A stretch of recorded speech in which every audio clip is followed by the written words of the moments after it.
Hello everyone, my name is Jaya and welcome back to another mini mic'd up series.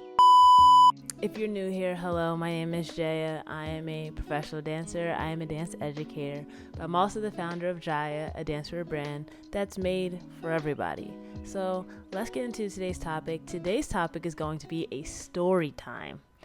Ooh, I know you guys love story times. I love story times. So let's get right into the story. As I said before, I'm a professional dancer and I have over 26 years of dance experience. So when I graduated from college, I went into the professional world where I went to a few auditions, not many.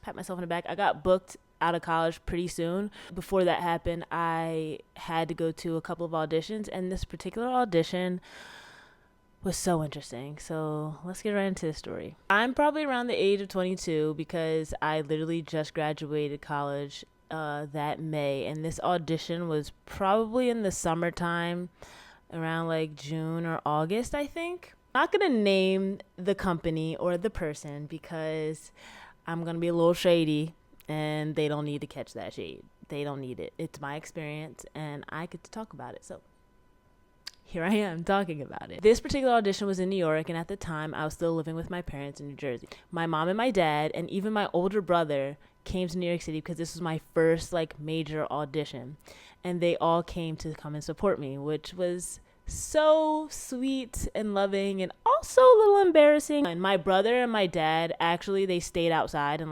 walked around New York City. But my mother, being who my mother is, I'm in line putting on my number, and all of a sudden I hear, Jaya. And I look, and mind you, all these other dancers are around by themselves, grown AF, and I'm here just graduating college, and my mother is in the stairwell being like, Jaya, you okay? I'm like, Mother. I'm like, Mama, no one else's mom is here. Can you go downstairs? Okay, I'll be waiting downstairs for you. And surely she did. She waited right downstairs for me until I was done, which she wasn't waiting long, so. Let's get into it.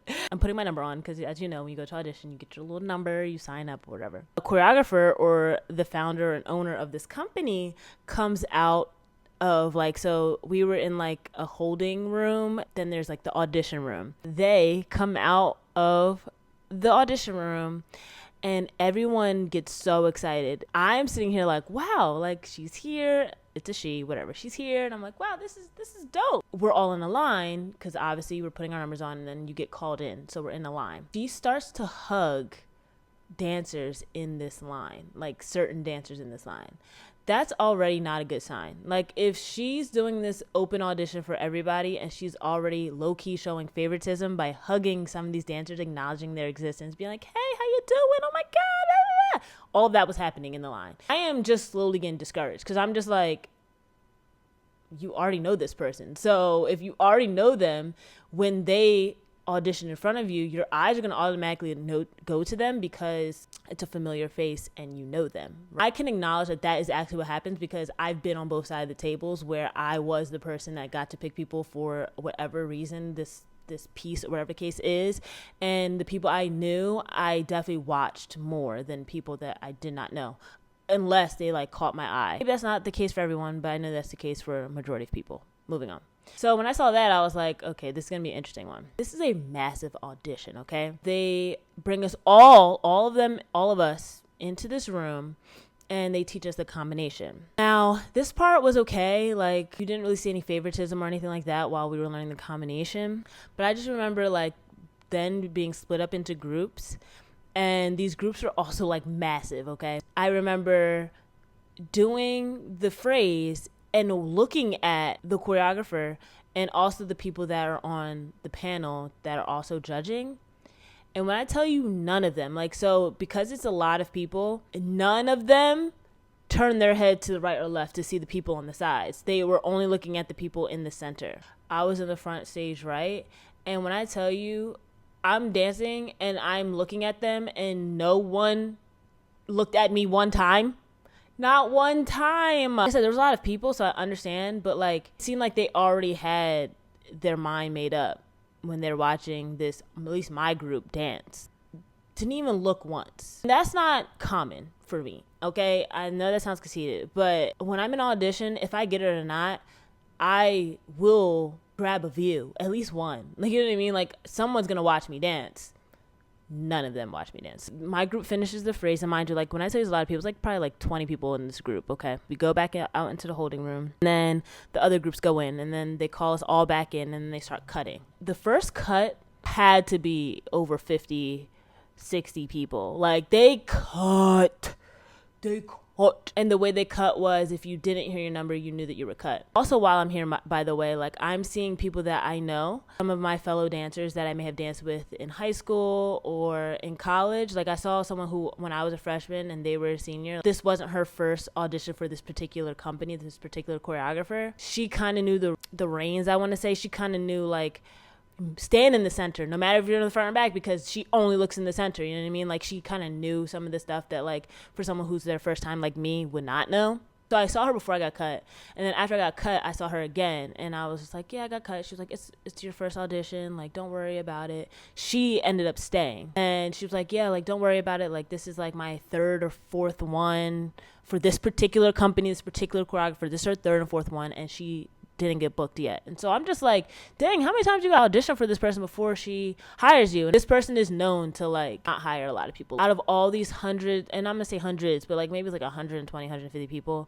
she would only cast one person. Just to give you the mindset of like what's going on, or just give you the little backstory. Also, I knew this audition was gonna be an interesting one because you had to pay to audition. And when you have to pay to audition, it gets a little grimy. It gets a little shady because you don't get your money back, and then the money goes to the choreographer, to the company. So low key, sometimes companies just hold auditions just to get paid, and they won't hire anyone, which, spoiler alert, everyone got cut from this audition. No one got hired at the end of it, but we'll get there. I got cut. I go downstairs, and I was a little distraught, you know what I mean? Because, like, it's your first audition coming out of college. I thought I was going to do so well, at least make it to the second round. My mom is standing there. I'm about to cry now. My mom and my dad and my brother are back at this point, and I come downstairs, and my mom knew it wasn't a good sign because I came back so fast, and she was just like, oh, it's okay. And I just start crying because I'm like, damn, like, I got the first round. Mom's just like, well, it's okay. It's your first audition. Like, don't worry. And like, my dad is like trying to cheer me up. I don't know why I'm getting emotional right now. And I remember my older brother being like, oh, she doesn't know what she's missing out. I'll go up there and talk to her. That's the thing about being the youngest and the only girl. My brothers ride at dawn, okay? Anybody that hurts me or my feelings, they will ride at dawn, okay? I had to calm him down, like, it's okay, brother, like, this is what happens or whatever. And he's just like, you know, it's whatever. You don't need her. You're good, and you're too good for them anyway. Trying to make me feel better. Anyway, we took a bus up to New York, so we all get on the bus. My brother actually misses the bus, so he gets on another bus later. That's another story for that time. I talked to the girl that was still at the audition, and I talked to her like, I think like a week later or something. And she was like, yeah, so I made it all the way to the final round. Mind you, like, certain auditions last for hours. Some auditions can last for a whole week. Like, you have to come back, okay? This audition started early. Like, I think it started at like 10, and she said she was there until like 9 or something crazy like that. Got to the final round. The choreographer was just like, yeah, you're all cut. Sorry, goodbye. Everyone got cut. Everyone got cut. And I'm just like, this is insane. Like, this should be illegal. This should be illegal. You shouldn't be able to hold people all this time, waste their time. Time is money, and you literally just wasted everyone's time and then made them pay to waste their time. Like, that's crazy to me. And honestly, like, after this audition, I lost a lot of respect for that choreographer. I lost a lot of it because I'm just like, who does that? And I know she's not the only one that does that, but it's just like, that's so messed up. So yeah, my friend calls me and she's like, yeah, I got cut at the last round. Like, there was like 4 people left and she cut everybody. And I'm just like, that's sick. But at the same time, I'm like, well, that made me feel a little better because it's like, well, everyone got cut, so I don't feel that bad anymore. But that's still not right. It's still not right. So that's my story of my very first audition after college. I think the lesson that can be learned is stop wasting people's time. Dancers we are already not paid enough and already like struggling high key. We don't need you to waste our time too, and then take our money as well. That's craziness. But anyway, thank you for watching. Don't forget to like, comment, share, subscribe, and I will see you guys again in another video very, very soon. Okay, bye.